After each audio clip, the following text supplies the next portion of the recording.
everyone, and welcome back to my channel. And for today's video, let's talk about which one is better, house and lot or condo. So now, let's talk about it.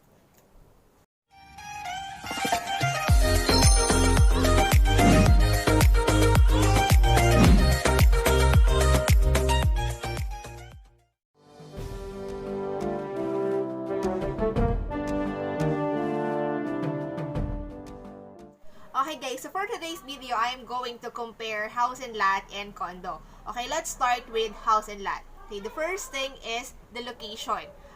When it comes to house and lot, for example, that you're going to buy or purchase a house and lot in the city, usually if it's a brand new house or like in the subdivision, very sure that it is very expensive if it is a house and lot.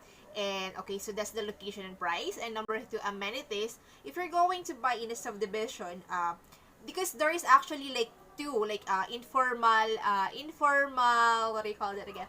Informal subdivision and formal subdivision. So when it comes to informal subdivision, sometimes they don't really have like many amenities. Sometimes they don't have swimming pool. Sometimes they don't have like even the guardhouse. So it depends on the subdivisions that you're going to that you're going to move in.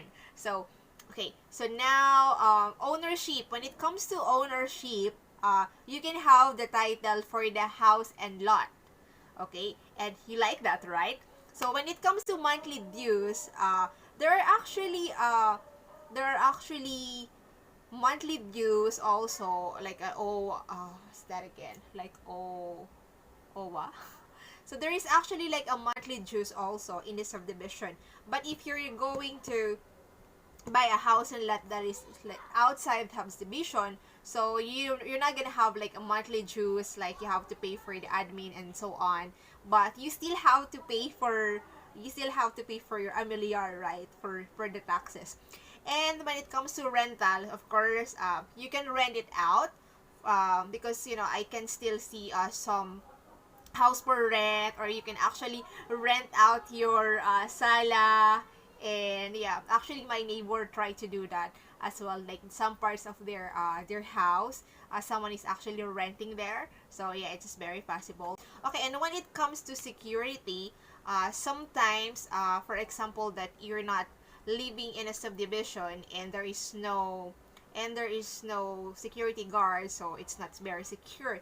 But if you're going to live in a very good or very nice subdivision, so there is like a security, so it can be good or not. So it depends on where you live. Okay, for demolition, when it comes to condo, actually they have like 40-year or 50-year building rule that they're gonna demolish the building. But it still depends on the quality of the building. But when it comes to subdivisions or homes, so it is still actually depend on the quality of the house. But usually they don't have that rule that if it's rich, if that building or that house reached 50 years, so they're still not gonna advise you to demolish it or something like that, as long as it's still good. And when it comes to expandability or expansion, some subdivision, they not allow you to change the color of the outer house, or the color of the of the house.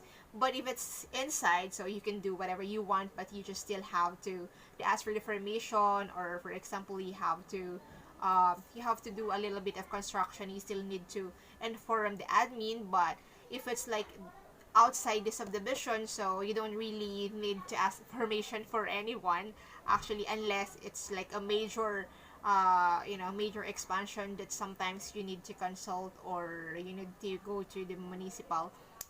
I forgot what's the name of the department, but yeah.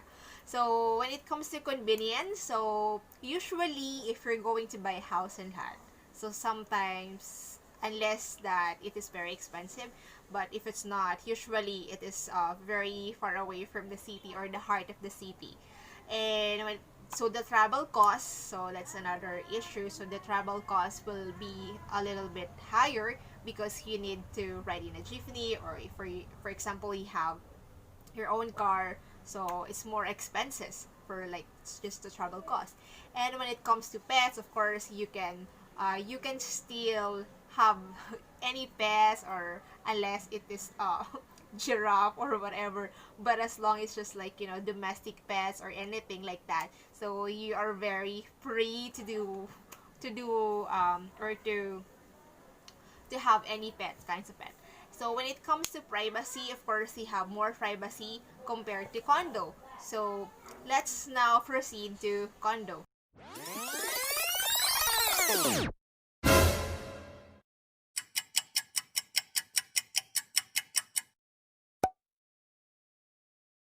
Okay, so when it comes to condo, for the location and the price, usually condo is very accessible to hospitals, schools, malls, so everything is very easy and accessible.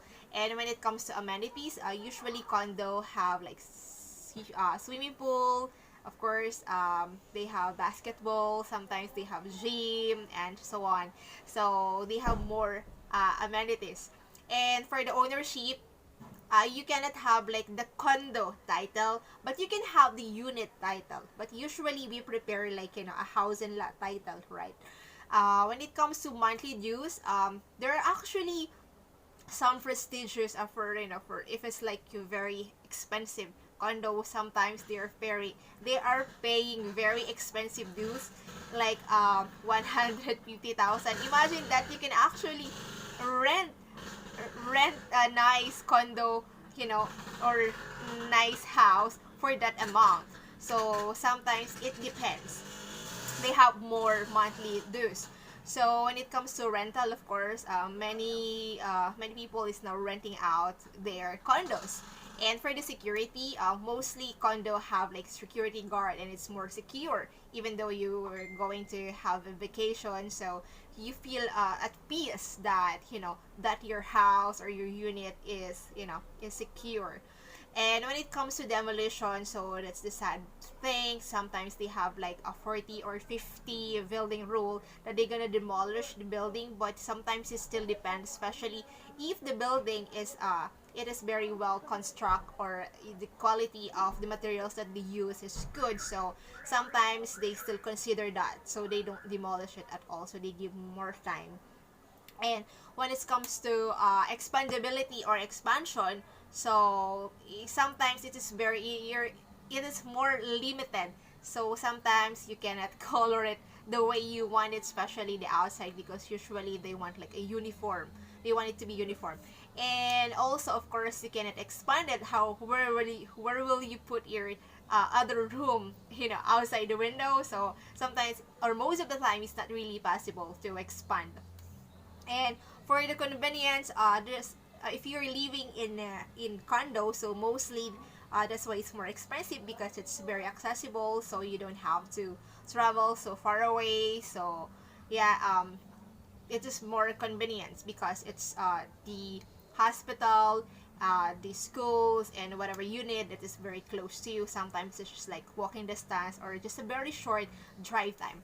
And for the travel cost, yeah, I already tackled that. So if it's very close, so you don't have to spend a lot of money for the transportation because it's very close. So when it comes to pets, there are actually condos that they don't allow their tenant to have their pets. Sometimes there are some condo that they allow it, but mostly they don't. And privacy, you don't have too much privacy when it comes to condo, because there's a lot of people, and I think most of the time it is very busy, so especially at the elevator. So sometimes you have to wait because a lot of people is going up and down, up and down.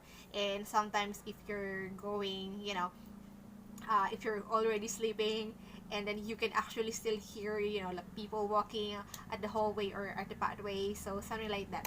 So if you're going to ask me which one is better, it's actually depends on you, on what you need and how much money do you have. So this is very important actually. So if you have more money and you prepare like a convenience, so you can choose condo. And if you have like less money and you want more air, fresh air, and open space, bigger size of, something like that in ownership. So you have to choose the house. So it actually depends on you. So I hope I help you with this kind of videos. So if you have some questions or request videos, so just comment down below. And thank you for watching, and don't forget to like and subscribe. See you next time.